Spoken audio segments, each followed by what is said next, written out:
Tamjid all subject tutorial চ্যানেলের পক্ষ থেকে আপনাদের সবাইকে স্বাগতম। সাথে আছি আমি তামজিদ। আপনাদেরকে আমরা আজকে যে বিষয় নিয়ে আলোচনা করব সেটি হচ্ছে প্রিপোজিশন। আমাদের বাস্তব জীবনে আমরা ক্লাস 1-2 অর্থাৎ আমাদের যদি প্রাথমিক বিদ্যালয় থেকে শুরু করি, আমরা আমাদের বাস্তব জীবনে আমরা যতদূর যাই না কেন আমাদের পার্ট অফ স্পিচ হিসাবে অর্থাৎ পার্ট অফ স্পিচের একটা অংশ প্রিপোজিশন খুবই গুরুত্বপূর্ণ। এবং এই প্রিপোজিশন আমাদের প্রতিটি ক্লাসে আসার পাশাপাশি আমরা যে কোনো বিসিএস পরীক্ষা দিতে যাই কিংবা কোনো প্রতিযোগিতামূলক পরীক্ষা দিতে যাই না কেন সেখান থেকে 1-2 মার্কস এসে থাকে। তাই আমাদের জন্য প্রিপোজিশনটি খুবই গুরুত্বপূর্ণ। তবে কথা হচ্ছে আমরা এই প্রিপোজিশনগুলো প্রতিটি ক্লাসে বা প্রতিটি বছর প্রতিটা দিন পড়ে থাকি, কিন্তু কথা হচ্ছে যে আমাদের এটা মনে থাকে না। কিন্তু আমরা এটা কীভাবে মনে রাখবো? ব্যাপারটা হচ্ছে আপনার ক্লাসে হয়তো 5 জন, 10 জন, 100 জন, 50 জন স্টুডেন্ট রয়েছে। আপনি কোনো ক্লাসে ফার্স্ট, আবার কোনো ক্লাসে লাস্ট, আবার কেউ আছে যে একেবারে লাস্টে অথবা কেউ আছে মিডলে। কথা হচ্ছে যে আপনি হয়তো একই মেধার অধিকারী, কিন্তু কীভাবে ফার্স্ট, সেকেন্ড বা লাস্ট হয় এটা কিভাবে সম্ভব? কথা হচ্ছে যে একজন স্টুডেন্ট বা একজন ছাত্র জীবনের সফলতা অর্জন করার জন্য তার সৃজনশীল এবং মুখস্থ বিদ্যার যেমন দরকার, তেমনি তার পাশাপাশি আরেকটি জিনিস দরকার, সেটা হচ্ছে টেকনিক।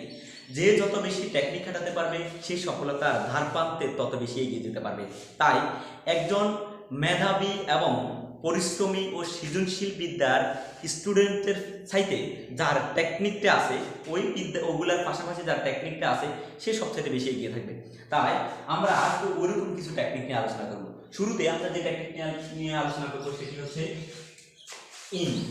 শুরুতে যে টেকনিক নিয়ে আলোচনা করবো সেটি হচ্ছে ইন। তো ছন্দটা হচ্ছে, আপনারা যদি খাতা কলম না থাকে তাহলে পাশে নিয়ে বসেন, যে খাতা কলম নেন। ছন্দটা হচ্ছে যে শহর, নগর, দেশ এদের আগে ইন বসিয়ে করব বেশ বেশ। তাহলে আমি আপনাদেরকে এক্সাম্পল সহ দেখিয়ে দিচ্ছি। দেখেন যে শহর, নগর, দেশ। I live in Chittagong, London, Gandhinagar. তার মানে চিটাগংটা হচ্ছে একটা শহর, লন্ডনটা হচ্ছে একটা দেশ এবং গান্ধীনগরটা হচ্ছে একটা নগর। তাহলে শহর, নগর, দেশ এদের আগে ইন বসিয়ে করব বেশ বেশ। এই গেল ইনের একটি রুলস। দ্বিতীয় রুলসটা হচ্ছে যে সপ্তাহ, মাস, বছর, যুগ, ঋতু, শতাব্দী এদের আগে ইন বসে আজও অবধি। আপনাদেরকে এক্সাম্পল দেখে দিচ্ছি। যেমন he comes here in summer, in decades, in week, in month, in century. তার মানে এই যে সপ্তাহ, মাস, বছর, যুগ, ঋতু এদের পূর্বে কি বসে? ইন বসে। তাহলে আপনারা আশা করি এই ইনের এই দুটি নিয়ম বুঝতে পারছেন। আমাদের আরো যে নিয়মটি করবো আমরা সেটি হচ্ছে যে আমাদের ফেস্টিভ্যালে অ্যাড, নাম্বারে অ্যাড, কিন্তু উইথ হয় বস্তুতে। এভাবে আমরা প্রিপোজিশন শিখবো আনন্দ আর উক্তিতে। যেমন আমরা যদি লিখি যে হি জয়েন্ট অ্যাট পূজা, তার মানে সে একটা ফেস্টিভ্যাল বা একটা অনুষ্ঠানে অংশগ্রহণ করছে। সে কোথায় অংশগ্রহণ করছে? একটা অনুষ্ঠানে অংশগ্রহণ করছে। আর আমরা বলছি যে কি ফেস্টিভ্যালে 1 নম্বরে। যেমন আপনার যদি কোনো রোড নাম্বার থাকে, যেমন আমি যদি বলি he lives at 25 Zakir Hossain road, Dhaka, in Dhaka. তার মানে আপনার কি হচ্ছে যে নাম্বারের পূর্বে কি বসতেছে? অ্যাট বসতেছে। এরপর হচ্ছে যে প্রভাত, দুপুর, গোধূলি, রাত এদের আগে অ্যাড বসিয়ে করব বাজিমাত। তার মানে হচ্ছে যে প্রভাত অ্যাট ডন, প্রভাত। দুপুর আমি যদি অ্যাট মিডডে, দুপুর। গোধূলি হচ্ছে কোনটা? সূর্য যাওয়ার পূর্ব মুহূর্ত। এদের পূর্বে কি বসে? অ্যাড বসে। প্রভাত, দুপুর, গোধূলি, রাত এদের আগে অ্যাড বসিয়ে করব বাজি মা। তাহলে আপনারা মোটামুটি অ্যাডের ব্যবহারটা বুঝছেন।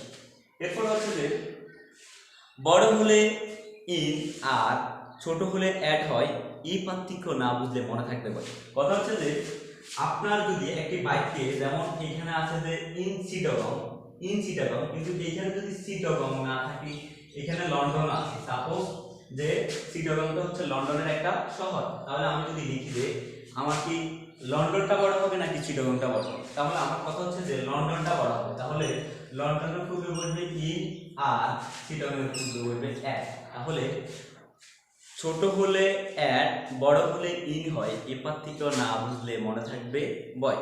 ক্লিয়ার?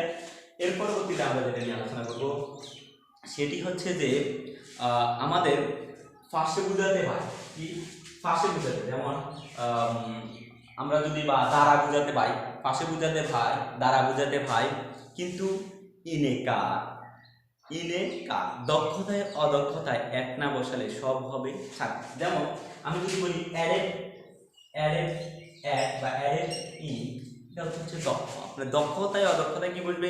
অ্যাড বলবে।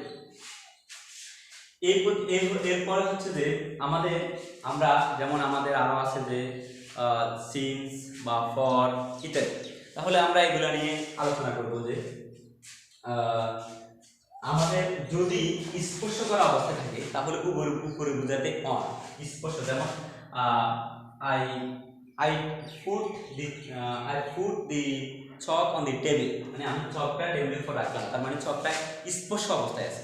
স্পর্শ বুঝালে, স্পর্শ অর্থে উপরে বুঝালে অন, কিন্তু স্পর্শ না হলে অ্যাবাভ। সিন্স পর বুঝো না কেন না অভাব। আসলে আমাদের ব্যাপারটা খুবই মজা লাগতেছে যে আমরা মজা নিয়ে যখন, আপনি ব্যাপারটা হচ্ছে এরকম যে আমরা যদি কোনো একটা মুভি বা ছবি দেখি তখন আমাদেরকে দীর্ঘ সময় ধরে দেখতে মন চায়, এবং আমরা ছবিটা দেখার পরে সে যতই একেবারে একেবারে যতই তার মেধা কম হোক না কেন, ছবিটা দেখার পরে বা ছবিটা শেষ হওয়ার পরে সে সবসময় কিছু না কিছু অংশ বলতে পারে। কারণ হচ্ছে যে সে দেখার সময় ওটা আনন্দ এবং মজা নিয়ে দেখেছে এবং মনোযোগ দিয়ে দেখেছে, এজন্য সে বলতে পারতেছে। আর আমরা আমাদের পড়াশোনায় কোনো মজা খুঁজে পাই না বা আনন্দ নিই না, তাই আমাদের মনে থাকে না। তা আমরা যদি এইভাবে যদি আনন্দ নিয়ে বা মজার সহিত যদি আমরা পড়াশোনা করি, তাহলে আমার আত্মবিশ্বাস আপনারা সফল হতে পারবেন। এই বিষয়গুলো নিয়ে অন্তত সফল হতে পারবেন। আমরা আরেকটা বিষয় নিয়ে, আমরা যদি বাইরে থেকে জেনারেলি কোথায় যায়, ভিতরে যায়, বাইরে থেকে ভিতরে যেতে অন টু, কিন্তু ভিতর থেকে বাইরে আউট অফ, এই পার্থক্য না বুঝলে প্রিপোজিশনে থাকবে মুড অফ। তার মানে আপনাকে মুড অফ করে দেবে। আমরা আনন্দ আর ফুর্তিতে যদি এই প্রিপোজিশনগুলো যদি শিখি, তাহলে আল্লাহর রহমতে আমাদের আর এই ব্যাপারগুলো ভুল হওয়ার কথা না। আমাদের আরও সুন্দর সুন্দর টপিকসগুলো পেতে আশা করি আপনারা আমার সাথে থাকবেন। পরবর্তী ভিডিওতে আবার দেখা হবে ইনশাল্লাহ।